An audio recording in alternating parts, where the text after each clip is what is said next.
चलिए अपनी एक्सरसाइज का 6 क्वेश्चन करते हैं 7.2 का। ठीक है, बहुत ज़्यादा इंपॉर्टेंट क्वेश्चन है, तो ध्यान से देखना, आराम से देखना और समझ आ जाएगा आपको। ठीक है, if 1, 2, 4, 5, x, 6 and 3, 5 are the vertices of parallelogram. ठीक है, ये पैरेललोग्राम की वर्टिसेस है। मतलब अगर आपने ऐसा पैरेललोग्राम रफली बना लिया तो ये ए, ये बी। ठीक है, यहाँ पे गलती अलर्ट सुन लो, गलती अलर्ट। यहाँ पे आप ए बी सी यहाँ लगा देते हो ना, सी लाइन में लगेगा, ए बी सी और डी। ठीक है, ए के कोऑर्डिनेट्स क्या हैं 1, 2, बी के कोऑर्डिनेट्स क्या हैं, जो मैं बोलता हूँ ना गलती अलर्ट, वो लिख लिया करो बेटा, नहीं तो पेपर में वही गलती कराओगे कि ये गलती नहीं करनी है। ठीक है, अब कह रहे कि ये को पैरेललोग्राम के हैं, आपको एक्स वाई निकालना है। ठीक है, तो हमें इसमें पैरेललोग्राम की एक प्रॉपर्टी यूज़ करनी है। सबसे पहले आप क्या करेंगे, एक डायगोनल बनाएंगे इसका। ठीक है, क्या बनाएंगे, डायगोनल। तो मैंने एक डायगोनल ये बनाया। ठीक है, ये डायगोनल बना दिया आप लोगों के लिए, और दूसरा जो डायगोनल है वो मैं ये बना देता हूँ, ये बी डी। ठीक है, दूसरे पेन से।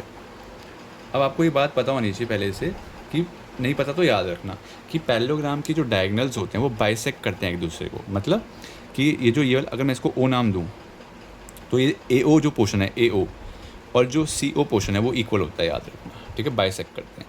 उसी तरीके से जो डी ओ पोर्शन है वो किसके इक्वल होगा, बी ओ के। ये पैरेललोग्राम की डायगोनल्स की प्रॉपर्टी होती है कि वो बाइसेक्ट करते हैं। ठीक है, अब इस प्रॉपर्टी का कैसे इस्तेमाल करें देखते हैं। सबसे पहले अगर मैं खाली इस डायगोनल को देखूं, ए सी को, फॉर ए सी, अगर हम ए सी को थोड़ा सा सिंपल, इतना कॉम्प्लेक्स बना हुआ फिगर, एक बार हम सिंपल बना लेते हैं अपने लिए, अपनी खुशी के लिए। ए और सी, यहाँ पे क्या है, ओ। ठीक है, और ये वाला हिस्सा जो था मैं रेड से मार्क कर देता हूँ, ये वाला हिस्सा जो था और ये वाला हिस्सा जो था वो क्या था, इक्वल था। बहुत बढ़िया। सी के कोऑर्डिनेट्स क्या थे, x, 6 और ए के कोऑर्डिनेट्स क्या थे 1, 2। अब ध्यान सुनना, क्योंकि ये सेंटर पॉइंट है ओ, क्योंकि ये सेंटर पॉइंट है ना ओ, तो आप इसको ऐसे लिख सकते हो 1:1। कैसे, अरे यार ये वाला हिस्सा और ये वाला हिस्सा बराबर है तो रेशो क्या आएगी, 1:1 नहीं आएगी। ये वाले दोनों हिस्से बराबर हैं तो रेशो 1 बना आ जाएगी। ठीक है, मान लो ये 10 सेंटीमीटर है तो ये भी 10 सेंटीमीटर होगा, अगर ये 15 सेंटीमीटर है तो ये भी 15 सेंटीमीटर होगा, तो कट के तो 1 ही आ जाएगा ना सिंपलेस्ट फॉर्म में। ठीक है, तो रेशो 1 होगी। अब आपको क्या करना है, इसके कोऑर्डिनेट्स, अगर आपको याद हो हम सेक्शन फॉर्मूला जो लगाते थे उसमें ये होता था x1 y1, ये होता था x2 y2 और इसको हम xy लिखते थे। बट यहाँ पे आप x और y यूज़ नहीं कर सकते। क्यों, ऑलरेडी क्वेश्चन ने यूज़ कर लिया ना, ये धोखेबाज क्वेश्चन है, इसने ऑलरेडी यूज़ कर लिया क्वेश्चन ने।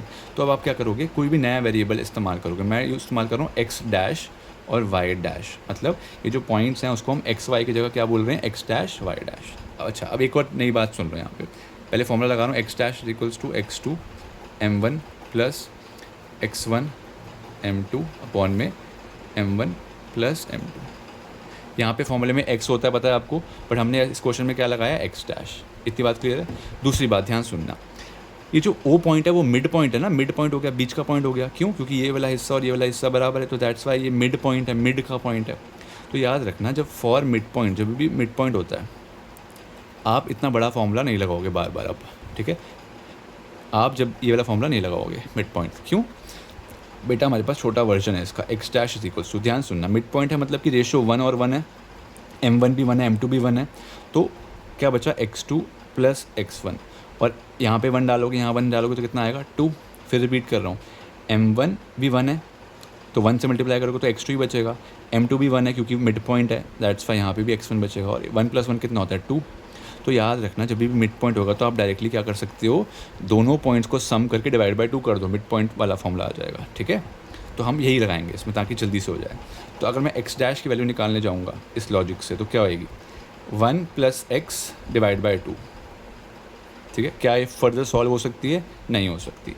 ऐसी वाई डैश निकालने जाएंगे, वाई डैश कितना आएगा 6 और 2 को ऐड करना है, तो 2 + 6 डिवाइड बाय 2 कितना होता है ये 8 और 8 2 4 आ जाएगा। ठीक है, तो यानी कि एक्स डैश की वैल्यू कितनी आ रही है, एक्स डैश की वैल्यू आ रही है x + 1 डिवाइड बाय 2 और वाई डैश की वैल्यू कितनी आ रही है 4। क्लियर, इतनी बात समझ आ गई। क्या किया, ए सी डायगोनल लिया और मिड पॉइंट फॉर्मूला लगा दिया।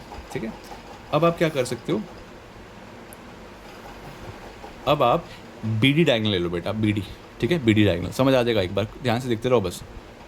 हौली हौली हासिल मुकाम होंदा यार, ठीक है, हौली हौली मेहनत का नाम होंदा यार। तो आराम से देखो, ध्यान से, सब समझ आएगा। अब देखो यहाँ पे भी ये दोनों पार्ट्स इक्वल थे, क्योंकि पता है आपको डायगनल्स होते हैं, बाइसेक्ट करते हैं, तो रेशो इसकी भी 1:1 आएगी, ठीक है। अब ये वाला जो ओ पॉइंट है वो तो कॉमन पॉइंट ही है ना, एक्स डैश वाई डैश ही है ना इसका नाम। तो अरे जो ओ पॉइंट है उसको हमने एक्स डैश वाई डैश ही तो बुलाया है, तो चाहे आप यहाँ से लो चाहे आप यहाँ से लो, उसका नाम तो एक्स डैश वाई डैश, उसके कोऑर्डिनेट्स तो एक्स डैश वाई डैश ही रहेंगे, ठीक है। चलो अब अगर आप एक्स डैश की वैल्यू यहाँ से निकालो मिड पॉइंट फॉर्मूला से, तो क्या करोगे 3 + 4 यानी कि 3 + 4 डिवाइड बाई 2 यानी कि 7/2। ये वाली वैल्यू आ गई एक्स डैश की, नहीं, और वाई डैश की वैल्यू 5 + y/2, तो ये इसकी वैल्यू आ गई। अब देखो ये तो भाई भाई हैं, भाई भाई भाई भाई, ठीक है, एक्स डैश ही तो हैं दोनों। यहाँ से भी आपने एक्स डैश निकाला, यहाँ से भी एक्स डैश, तो आप क्या कर सकते हो, इक्वेट कर सकते हो इस एक्स डैश की वैल्यू को और इस एक्स डैश की वैल्यू को। तो इक्वेटिंग, इसको आप लिख दो 1 2 3 4, इक्वेटिंग कर रहे हैं इसकी 1 और 3 की। तो x + 1/2 और वहाँ से कितना है 7/2, ये 2 ऊपर जाएगा मल्टीप्लाई में जाएगा तो कट जाएगा, ठीक है। तो क्या बचा, x + 1 = 7, प्लस का 1 उधर जाके माइनस का होगा, तो x की वैल्यू कितनी आ जाएगी 6, ठीक है, 6 आ गई। अब ऐसे ही y भी भाई हैं, y डैश भी भाई हैं, तो 4 = या ऐसे लिख दो 5 + y/2 = 4, ये 2 मल्टीप्लाई में जाएगा तो 5 + y = 8, y की वैल्यू आ जाएगी 3, ठीक है। तो ये इंपॉर्टेंट क्वेश्चन था। क्या लॉजिक अपनाया आपने कि पैरेललोग्राम में तो डायगोनल्स बाइसेक्ट तो करेंगे, हमने पहले एक डायगोनल लिया ओ निकाल लिया, okay, x dash y dash निकाल लिए, ऐसे ही दूसरा डायगोनल लिया एक्स डैश वाई डैश निकाल लिए। अब एक्स डैश वाई डैश से जो अननोन यहाँ पे वेरिएबल्स थे उनको इक्वेट करके अननोन वेरिएबल जो थे एक्स और वाई वो हमने निकाल लिए। तो बहुत इंपॉर्टेंट क्वेश्चन है, नहीं समझाए तो दोबारा देखिए आराम से और फिर समझिए, ठीक है। Bye bye.